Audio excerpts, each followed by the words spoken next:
Zofija Mazej Kukovič je bila izvoljena na evropskih volitvah leta 2009. Takrat Sloveniji še ni pripadalo 8 poslancev. S končno ratifikacijo Lizbonske pogodbe pa je decembra 2011 v Strasbourgu nastopila svoj mandat v Evropskem parlamentu. Zofija je po prvih razredih osnovne šole v času intenzivne industrializacije in praznjenja vasi končala osnovno šolo v Šoštanju. Kot ena redkih deklet v tistem času se je vpisala na elektrotehnično srednjo šolo v Velenju. Po končani srednji šoli se je zaposlila v razvojnem sektorju v takratnem rudniku lignita Velenje, ki je tvoril razvojno jedro za kasnejše podjetje ESO. To je bilo podjetje za razvoj in proizvodnjo rudarske tehnološke opreme. Ob zaposlitvi je nadaljevala tudi študijem. Leta 1980 je diplomirala iz organizacije dela, smer informatika in leta 1989 še iz elektrotehnike, smer elektronika. V letu 1995 je vpisala mednarodni študij MBA na Brdu pri Kranju in ga zaključila leto pozneje. Funkcionalnih znanj z področja kriznega menedžmenta je pridobivala v Teksasu na Univerzi v Austinu, doma pa iz področja projektnega menedžmenta. Gospa poslanka, tako lepo mi je tule pri vas. Lahko bi sicer rekla nekje Bogu za hrbtom na teh vaših belih vodah. Pa vendar, ko se človek ozre naokoli, ti srce zapoje. Kje pa je morda tisti kotiček, kjer vam najbolj srce zapoje, ko se ozrete iz svojega doma? Ja, morda je kar tukaj ta kotiček. Že iz mladosti, torej na tem hribu je vedno sijalo sonce, vedno je bil pogled v dolino, kamor so bile velike želje priti v dolino. Danes so pa želje priti nazaj in imeti tu svoj mir. Pa vam ta mir kaj motijo ljudje? Najbrž ste kar priljubljeni v teh svojih krajih, no vsezadnje vemo, kako zelo aktivni ste in ali vas najdejo? Ljudi imam rada, v ljudeh najdem tudi energijo, ki mi jo dajajo. Zato mi je vsak pogovor s človekom daje nekaj novega. Posebej pa mi daje toplino v srcu takrat, ko lahko nekomu prideš nasproti tudi njegovim problemom, ki jih ima pač vsak. Če takole pogledamo, Slovenija ima zdaj le kar veliko problemov in vi nekako poskušate reševati nekega ključnega, to je samooskrba s hrano. Kako ste se odločili za to idejo oziroma zakaj se vam zdi to tako zelo pomembno, da pravzaprav iz Bruslja pošiljate signale, no vsezadnje bi morali tu doma marsikaj postoriti? Zato, ker vidimo vsak dan več zemlje, ki je poraščene v Sloveniji. Tudi statistike kažejo na to, da je 10.000 hektarov zemlje obdelovalne, rodovitne, poraščene z grmovjem. Torej, koliko hrane bi mi lahko pridelali sami. In ko je kriza, nas posebej mora to skrbeti. Kako se bomo samo oskrbovali? Ne takrat, ko je prepozno, zdaj, ko je še čas. Mi dajemo milijardo za hrano, ki jo uvozimo v Slovenijo. Milijarda pa pomeni, da mora 10.000 ljudi, kot je na primer v Gorenju zaposlenih 10.000, delati 1 leto, da pridelajo ta denar. In pomeni, da mi imamo, kamorkoli se ozremo okrog, mi imamo te priložnosti. Hrano pridela doma, tudi tiste kulture, ki so bile pozabljene. Tod so nekoč bila ajdova polja, žitna, rž, vse to, kar pač raste tudi malo višje, torej tudi bolj v visokogorju. Danes je seveda se nihče več s tem ne ukvarja. Res je, da to zaenkrat ni profitabilno, ampak na drugi strani pa tudi ozaveščenosti ni več pri ljudeh, kako pomembno je to. Posebej pri mladih moramo vzgojiti to ljubezen do zemlje najprej. Potem bodo verjeli tudi, da je pridelava hrane zelo pomembna. Poglejte, sledijo vam mladi. Na vsezadnje te vaše aktivnosti po Sloveniji podpirajo mladi ljudje. Ali se vam zdi, da so dejansko ti ljudje, mladi predvsem, toliko lažje in toliko bolj odprti za novosti? Mladi seveda so odprti za novosti in tudi imajo precej poguma, precej tega, da prevzamejo tveganja.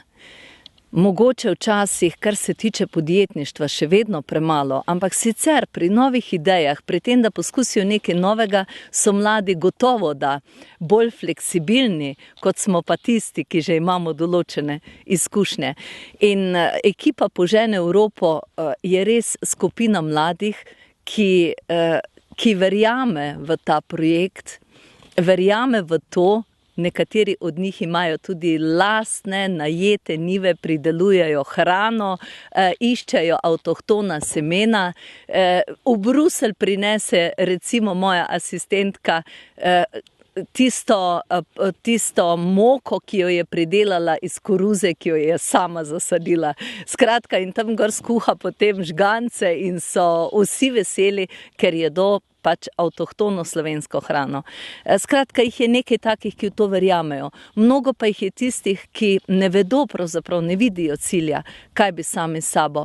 In zato jim želim pač približati to področje, ki pomeni na nek način tudi olajšanje, tudi iskanje enega notranjega miru, takrat, ko si v stiku z zemljo in takrat, ko pridelaš nekaj zase. Bi lahko rekli, da vas je zaznamovalo tole življenje v teh grapah, v teh hribih in ne nazadnje v neki oddaljenosti takrat, ko ste bili kot otrok od, kako naj rečem, urbanih središč, da ne bom rekla civilizacije? Vsekakor me je zaznamovalo v pozitivnem smislu. Tako da to, kar nekaj 10 let ni imelo nobene vrednote, torej stik z naravo, pridelati hrano v naravo, živeti tudi, znati biti tudi sam sabo, imeti čist zrak, piti čisto vodo. Vse to so danes vrednote, ki sem jih jaz doživljala že kot otrok in svet danes išče to. Samo v 50 letih se je tako obrnilo, da vsi na svetu si želijo praktično imeti možnost trenutek preživeti, če drugega ne, počitnice v takem okolju. Vsaj to. In v Franciji ali v Belgiji, ko si prižgem televizor, zjutraj, ko vstanem, si ga prižgem ali pa zvečer, tako da cel čas malo poslušam, kaj se dogaja. Oni na izjemno prijazen način prikazujejo življenje na podeželju. Na izjemno prijazen. Tako da človeka kar nekako povleče za sabo. In menim, da je tudi pri nas tega prikazovanja, ne samo v muzejskem smislu, da smo pač postavili neke hiše, kjer mogoče samo za nasliko pride še kdo blizu, ampak znati tudi živeti to življenje in ga pokazati mladim kot nekaj privlačnega, to je pomembno. Gospa poslanka, če takole malo pogledava okoli sebe, zdi se, da Slovenija v tem trenutku ni zelo prijazna dežela, da tudi ljudje nismo zelo prijazni. Kako vi pravzaprav to vidite takrat, ko ste tu ali pa ko ste v Bruslju? Ali recimo kot evropska poslanka razmišljate lahko širše in so vam pravzaprav te peripetije doma morda bolj, kako bi rekla, nekako nesmiselne? Ali je pravzaprav to tisto, kar Slovence kljub vsemu še vedno zelo zaznamuje in zaradi česar lahko, tako rečem, tudi še stopicamo na mestu? Mi imamo prijazno deželo, bolj kot si sploh mislimo, da je prijazna. Zanimivo, ker je zadnjič bila ena Francozinja v parlamentu in sem ji ponudila fige. Fige, ki so ravno zdaj aktualne tudi ob kulturnem prazniku, ne, zaradi Prešerna. In je vzela figo in se nekaj so iz Slovenije. Pravi, kako to iz Slovenije? Vi imate same hribe. Se nekaj, ne, mi imamo tudi morje in imamo tudi področje, kjer fige rastejo. In to je bilo za njo nekaj neverjetnega. Da je pravzaprav taka različnost v mali deželi, kot je Slovenija. Predvsem menim, da moramo bolj ceniti to, kar imamo. Da se pravzaprav mnogo ljudi sploh ne zaveda naše kvalitete življenja. Seveda to ne pomeni, da mnogo ljudi danes resnično živi v zelo težkih razmerah, zato ker so ali izgubili službo, ali je niso nikoli dobili, oziroma so navajeni še na ta sistem, da imaš 40 let eno in isto delovno mesto. Tega ni praktično nikjer več na svetu in tako rekoč smo vsi na trgu. Vsi smo na trgu, vsi moramo znati ponuditi svoje delo, svoje storitev in nenehno se moramo izobraževati. Nenehno. In zaradi tega pravzaprav lahko dosegamo tisto konkurenčnost, ki je v Evropi in v svetu res normalna. Tako da mi potrebujemo samo malo več vere v to, da je moč v Sloveniji, da nam je boljše, ampak da tudi danes niti slučajno ni situacija tako slaba, kakor jo mogoče marsikdo dojema znotraj sebe. Tudi zato, ker je bilo prej rast, enostavno rast in blaginja je rastla. In danes jaz se ne čudim mladim, da se tudi opirajo, da protestirajo, kajti 20-25 let stari prvič sploh ne vedo, kaj vse je bilo prej, ko smo živeli v Jugoslaviji, čemu vsemu smo se na nek način odpovedovali in kako smo živeli še pred 40 ali 50 leti. Da je takrat kljub vsemu bilo treba biti zelo priden, zelo delovn že kot otrok, da smo preživeli. In da smo imeli na leto ene nove čevlje in eno novo obleko. In v prvem razredu recimo en sam zvezek s svinčnikom. Torej gre za to, da je res blaginja, prišli smo v veliko blaginjo v Evropi in v Sloveniji in sedaj je zelo težko razumeti in verjamem tudi mladi, ki protestirajo, njim je zelo težko razumeti, da danes ne dobijo službe. Ampak 5 milijonov mladih v Evropi je brez službe. In slišim, da v Španiji, kamor bom šla naslednji teden, da se mladi vračajo na podeželje, da pridelujejo hrano, da so se precej orientirali v to področje, zato ker tam je brezposelnost mladih, mislim, da skoraj 40%.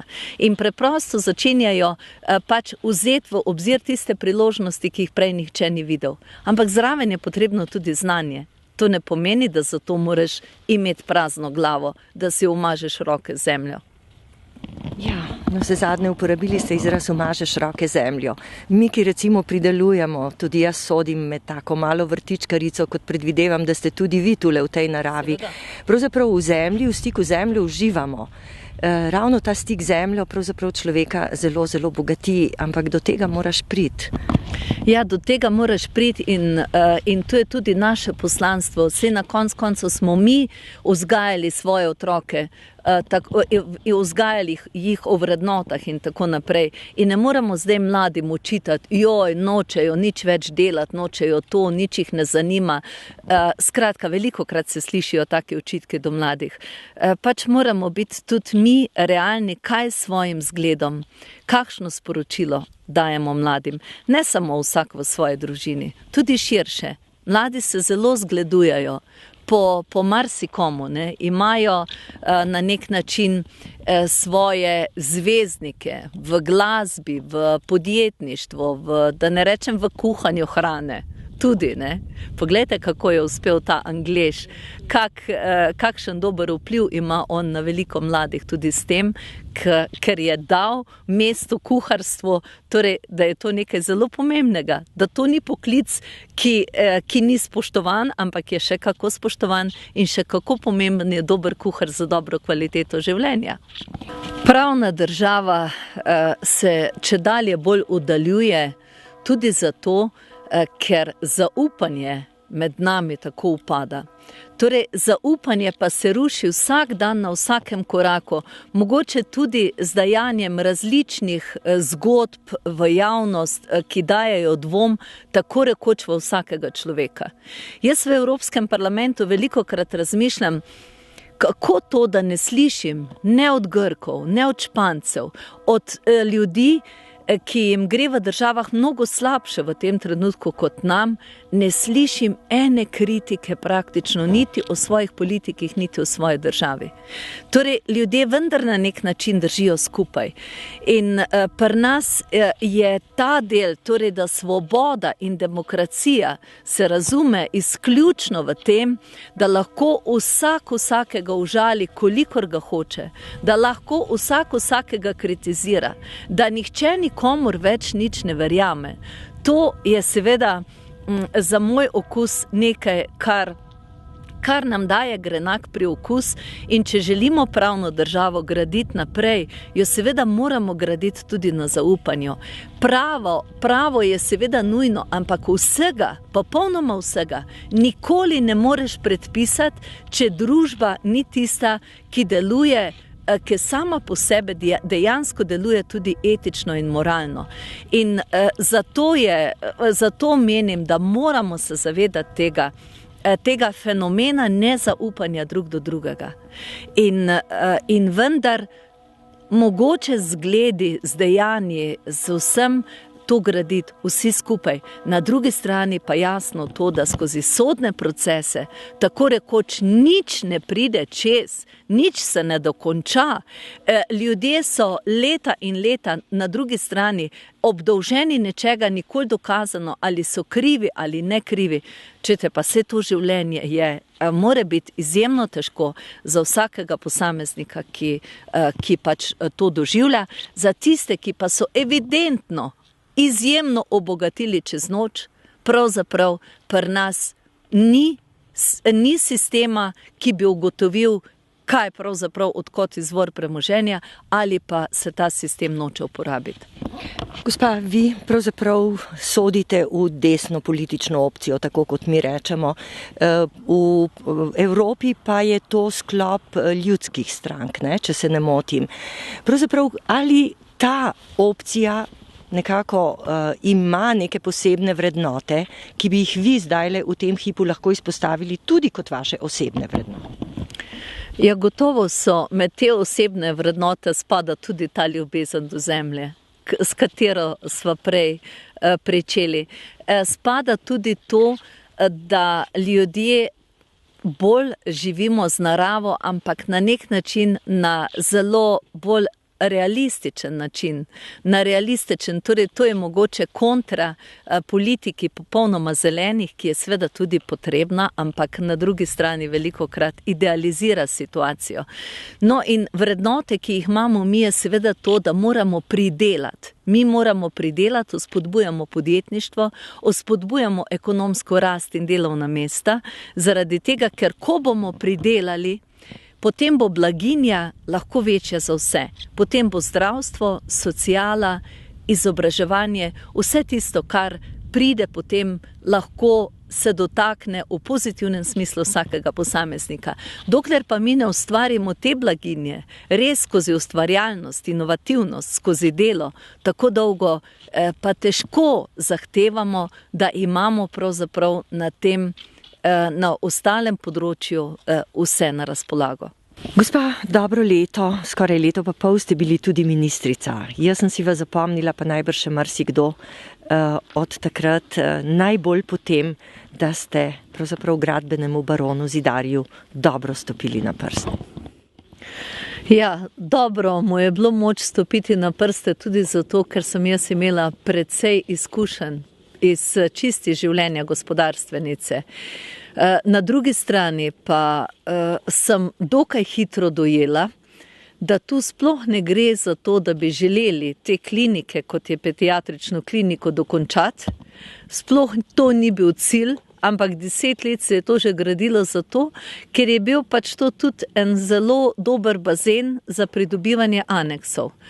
In ko smo prišli z zelo trdimi pogajanji in pristopi z vsemi pravnimi osnovami do tega, da vendar ni razlogov, da pediatrične klinike ne bi dokončal izvajalec, potem se je to v nekaj mesecih res zgodilo.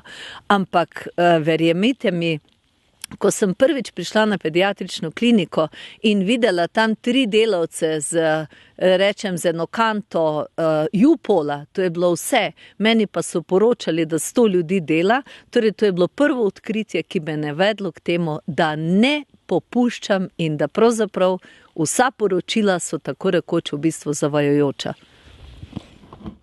Še vedno ste tudi mestna svetnica v mestnem svetu Ljubljana. Pravzaprav, kaj bi lahko tukaj rekli, glede na situacijo, ki je v tem trenutku, oziroma kar je huje, da Ljubljančani pravzaprav dejansko ne vemo, kaj se dogaja na mestni občini? V mestnem svetu je težava s komuniciranjem prva, ki jo jaz vidim.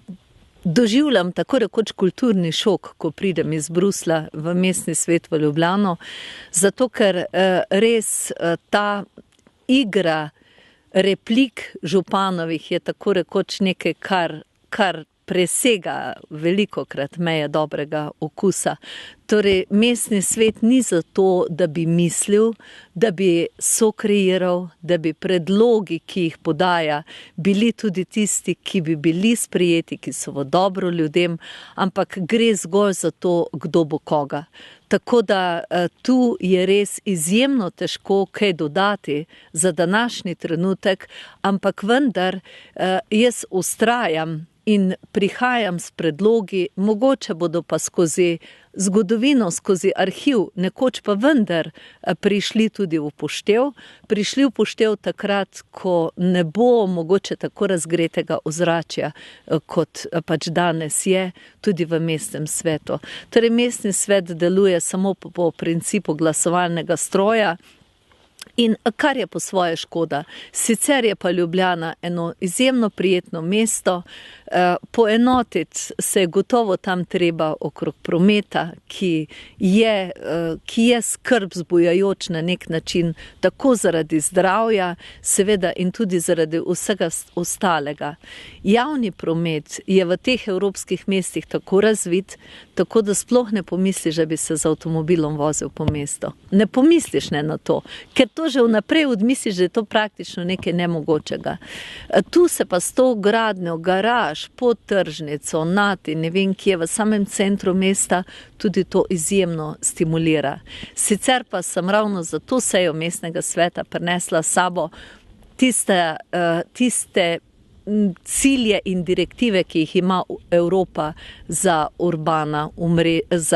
te urbane centre, tako da bom vsaj bi rekla nekaj svetnikov, posebej tudi v naši svetniški skupini, seznanila s tem, kaj so trendi. Gospa, ali ne izgubljate morda energije? Namreč, če človek kar nekaj v prazno, če še tako dobro hočeš in govoriš v prazno, da nisi nikoli slišan, da si diskreditiran kar a priori, ker pač ne pripadaš morda tisti pravi barvi, ali ne izgubljate energije?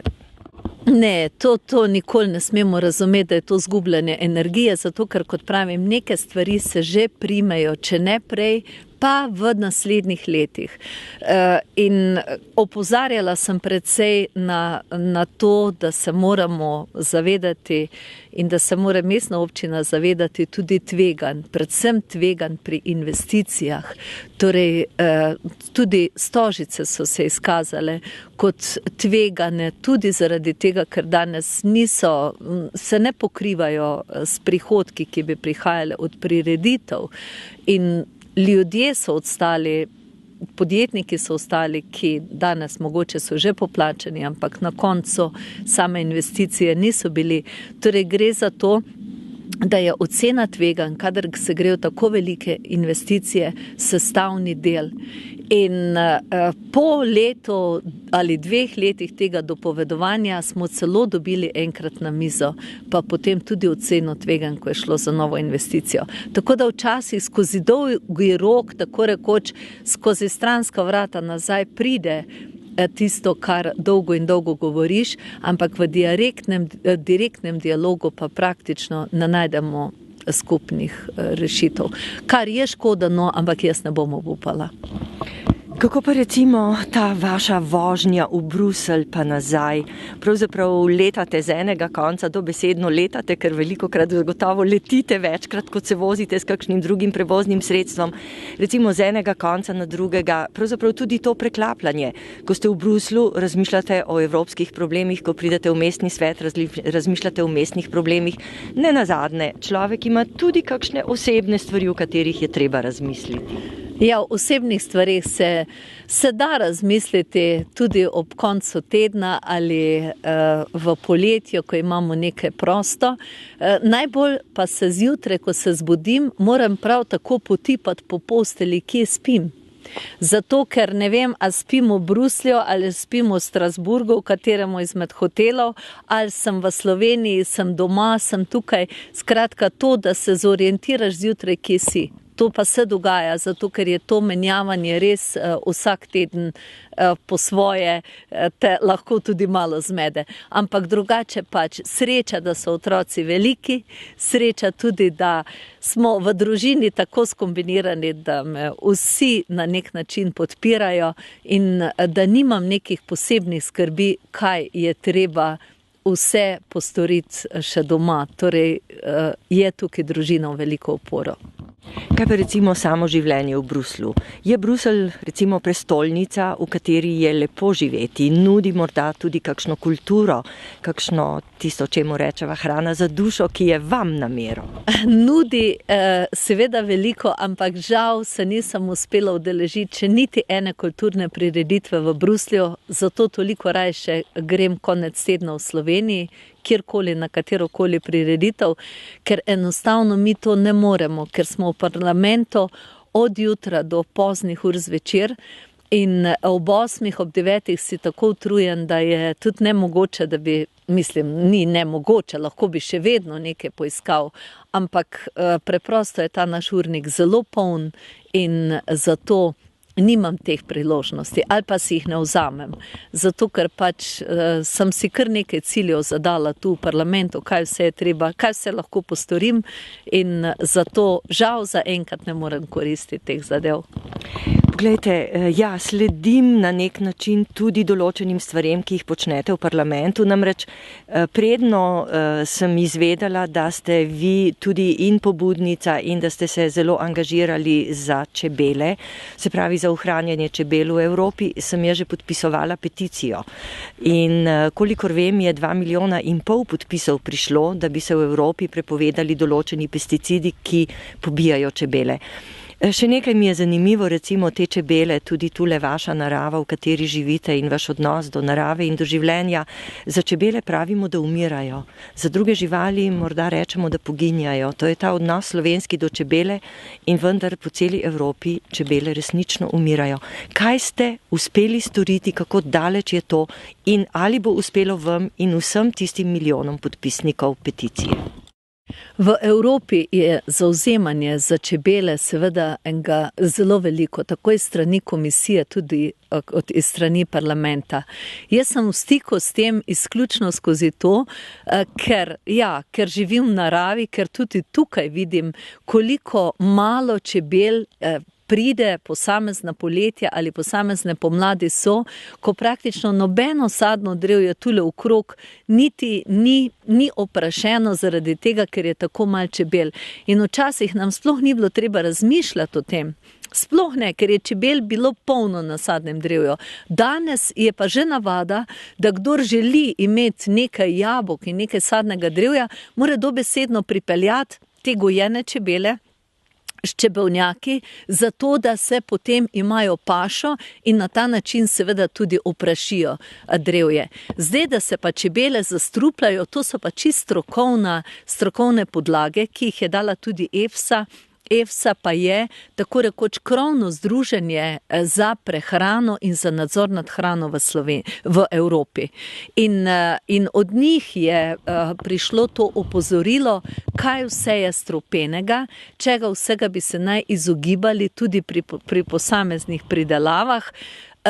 Seveda so tu različne trditve potem na koncu. A veste, mi politiki nismo tisti, ki bi odločali o stroki, ampak stroka sama zase pove, kaj je škodljivo, zakaj čebele umirajo, in jaz kot poslanka seveda sem tudi podprla to, podpisala svojim podpisom, da se določene snovi, ki so dobre na eni strani za kmetijske kulture, na drugi strani pa zelo negativne za čebele. In od čebel smo tako rekoč na koncu odvisni mi vsi in naše življenje. In tega se tudi ne zavedamo. Tako rekoč smo tako kot tista zgodba, ki so živeli na enem otoku in so do zadnjega drevesa vse posekali in vse porezali, brez da bi se zavedali, da bodo nazadnje umrli, ker si niti ladje niso imeli več iz čega narediti, da bi iz tega otoka odšli. Recimo, to je ta primer in tako pač moramo mi na čebele gledati in tudi verjeti, da strokovne ocene moramo tudi politiki vzeti v obzir. Gospa, celotna Evropa se spopada s problemom, da je vse več starejših ljudi. Ali v parlamentu tem demografskim problemom posvečate veliko pozornosti, oziroma če nadaljujem, da starejši ljudje tudi potrebujemo več zdravil. Tu pa ste vi zelo aktivni.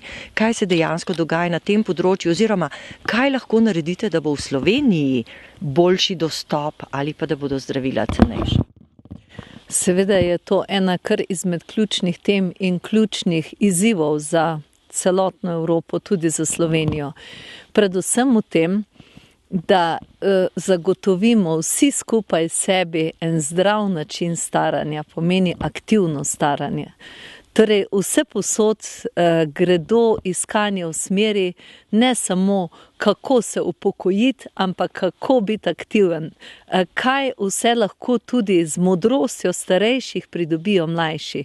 In tu je potem ta medgeneracijska povezanost izjemno pomembna. In to vlogo tudi Požene Evropo, ekipa Požene Evropo odigrava v našem slovenskem prostoru. Hudo je, da so zdravila seveda postala danes že za marsikoga, da jih jemo kot kruh, jaz pravim velikokrat.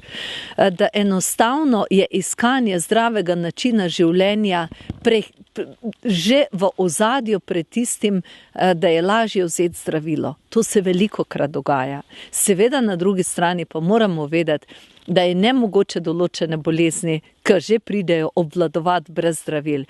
In tu je vprašanje prvič dostopnosti, dovolj hitre dostopnosti, in o tem smo ravno sprejeli zdaj direktivo v Evropskem parlamentu o preglednosti cen in dostopnosti zdravil za paciente. Drugo vprašanje tukaj je seveda količina zdravil, ki jih posamezniki predvsem v starejših letih uživajo. 10 in več vrst zdravil in teh medsebojnih učinkov. In zato je tukaj še vedno premalo časa posvečenega ravno temu, da se ti učinki, ki so lahko tudi čisto kontra učinki med posameznimi zdravili, da v tem vendar ima kdo čas, zdravstveno osebje, farmacevt, kdorkoli, to ni nujno zdravnik, zato da tukaj lahko svetuje in da tu lahko pomaga. In imam informacijo, koliko tisoč ljudi v Sloveniji celo uživa več kot 10 oziroma do 15 zdravil hkrati, starejših nad 65 let. Vsak dan. Ne. In torej gre res za to, da danes delujemo veliko bolj po principu zdravega načina življenja, ker samo to je pravzaprav ena prava rešitev. Zato, ker imamo srečo, da živimo v času, ko se nam življenjska doba daljša, da lahko živimo 80 in več let, ampak pri tem je vprašanje kakovosti življenja. Kakovosti, zato si mora pa človek v prvi vrsti znati prizadevati tudi sam. Torej, dolžni smo kot politika tudi pripeljati informacije do ljudi, kaj je izjemnega pomena za njihovo zdravje vnaprej in seveda biti aktiven tako z možgani kot s telesom, to je pa pravzaprav pravilo, ki ga danes že vemo vsi. No, ampak zdaj me zanima, čisto osebno, kako vi živite zdravo?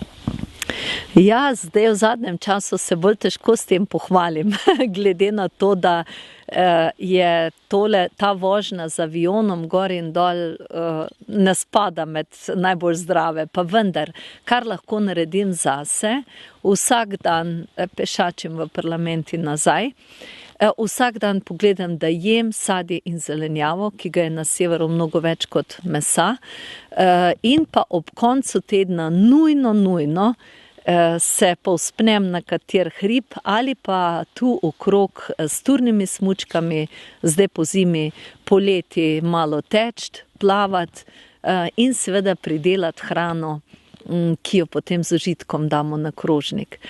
Tako da to je čist preprost recept, ne zahteva nobenih posebnih vložkov, finančnih vložkov, predvsem zahteva pač to zavedanje, kaj je vendar dobro, pri tem pa ne pomeni, da se velikokrat ne pregrešim s kakšnimi odsvirki dobrimi, tudi s tem, da zvečer namesto, da bi šla bolj lačna spat, je včasih kljub vsemu si dober kaj vzetno in pojesti, tako da seveda mali grehi so vedno dopuščeni. Še nekaj, recimo predno zaključiva. Kaj pravzaprav še nameravate v Sloveniji? Tale projekt Zdrava hrana za zdravje ljudi je zelo pomemben, zelo aktualen in upam, da se bo prijel v dobro nas vseh, da bomo res manj trošili za uvoženo hrano, ki je zagotovo slabše kakovosti in več pridelali doma. In da bodo tudi, tako kot pravite, mladi našli smisel v tem, v pridelavi hrane, tudi za svojo bodočnost, za svoje preživetje. Ja, veliko zanimivih dogodkov bomo imeli tekom tega leta v tem projektu in verjamem, da bomo kdaj kaj skupaj posejali, da bomo kdaj kaj skupaj skuhali in pojedli. Gre vendar za to, da bi na eni strani znali zmotivirati tiste, ki imajo priložnost nasaditi nekaj, če tudi v lončnico, in da bi zmotivirali tiste, ki pripravljajo hrano in potem seveda na koncu tiste, ki jo pojemo, vse skupaj k temu, da nam lahko veliko zraste na tej zemlji takega, kar je za naše telo in za naše zdravje izjemno dobro. Gospa, kaj je pravzaprav tisto, brez česar ne bi mogli ali pa ne bi hoteli živeti? Ne bi hotela živeti brez ljubezni. Najprej do najbližjih in seveda brez ljubezni ljudi, ki mi jo dajejo. In brez tega si res ne predstavljam življenja. Kaj pa je za vas domovina? Domovina je zame neprecenljivi košček zemlje na svetu, kjer se počutim izjemno zrelaksirano zaradi tega, ker sem doma. Ker mi ni treba čuvati ne na jezik, ne na to, da bom naredila nekaj, kar sicer ni skladno z običaji in s kulturo, kar je treba druge v svetu vse posod na to paziti. Skratka, da bodo moje kretnje in moje besede razumljene na tak način, ko ga razumem jaz. Kako pa recimo lahko primerjate življenje v Bruslju in življenje tukaj? Mogoče življenje v vaši hiši ali pa v Bruslju v nekem stanovanju, ki ga imate najetega, ali pa recimo spanje v hotelu? Ja, tu pač je razmerje v kvaliteti življenja nepojemljivo veliko. Sveda kvaliteta življenja, kakovost življenja je tukaj doma. Tam gor pač si zaradi poslanstva, ki ga odigravaš in se nič ne ukvarjam s tem, s to mislijo, da seveda živim v mnogo slabših pogojih, kot so pa tu. Torej je pa to življenje v parlamentu in ustvarjalno okolje, ki tam je, nadomesti vse ostalo. Mogoče še kakšno besedico o tem, da mladi ljudje namesto, čeprav sva se že kar nekaj pogovarjali o tem, kakšne priložnosti bi vsaj pri pridelavi hrane lahko našli v Sloveniji, pa vendar mnogo mladih ljudi razmišlja, da bi odšli v tujino. Ali je še vedno v tujini kruh tak, da ima dve skorji? Ja, je že prav tudi, da gredo v tujino, zato da bi bolje cenili, kaj je doma. In zato, da bi prišli z novimi znanji in z novimi izkušnjami in tudi širšim pogledom. Kajti zelo ozek pogled na vsakršno situacijo je velika značilnost mnogih v Sloveniji, če ne rečem, da je to kar naša značilnost.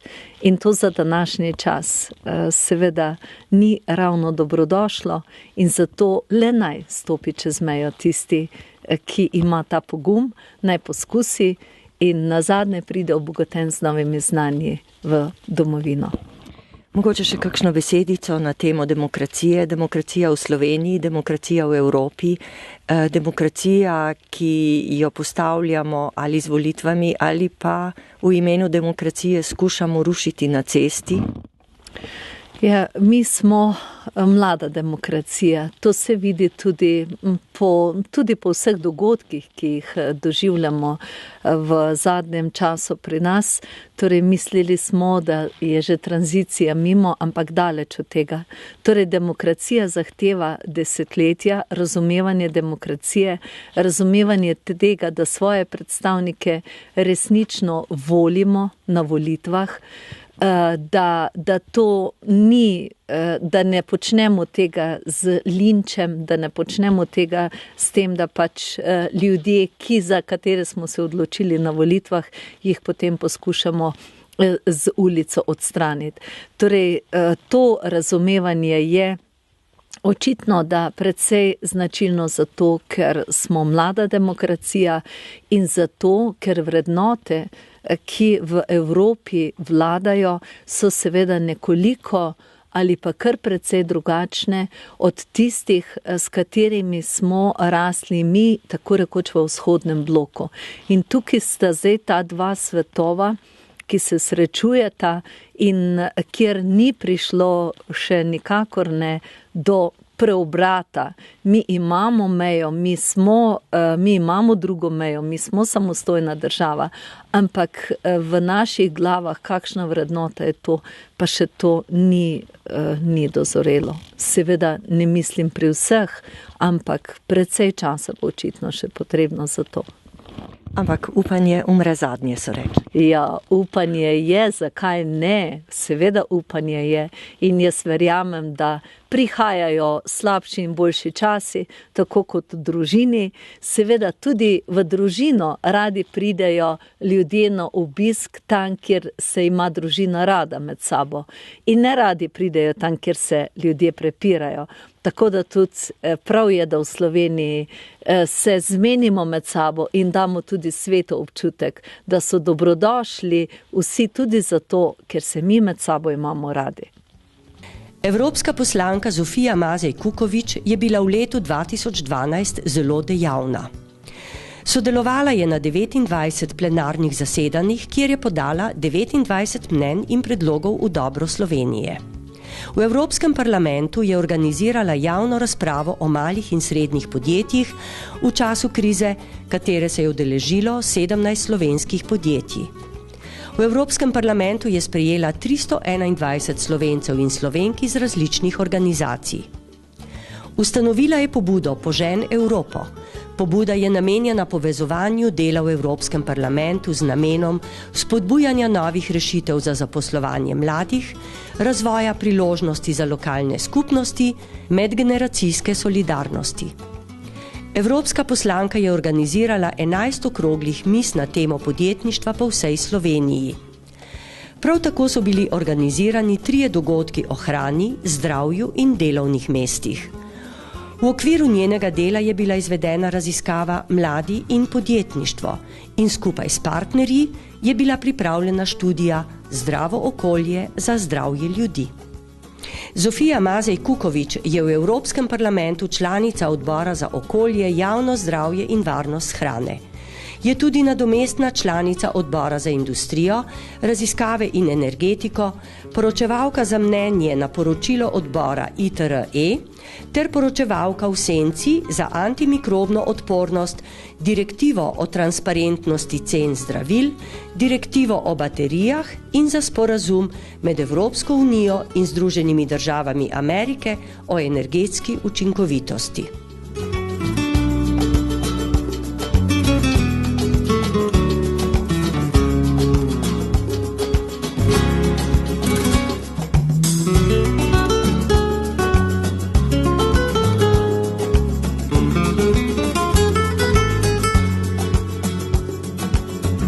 Evropska poslanka Zofija Mazej Kukovič in ekipa Požen Evropo v sodelovanju z Inštitutom za ekološke raziskave Eriko in Visoko šolo za varstvo okolja razpisujeta vseslovenski nagradni natečaj za spodbujanje lokalne pridelave hrane, naslov natečaja Hrana za zdravje in delovna mesta.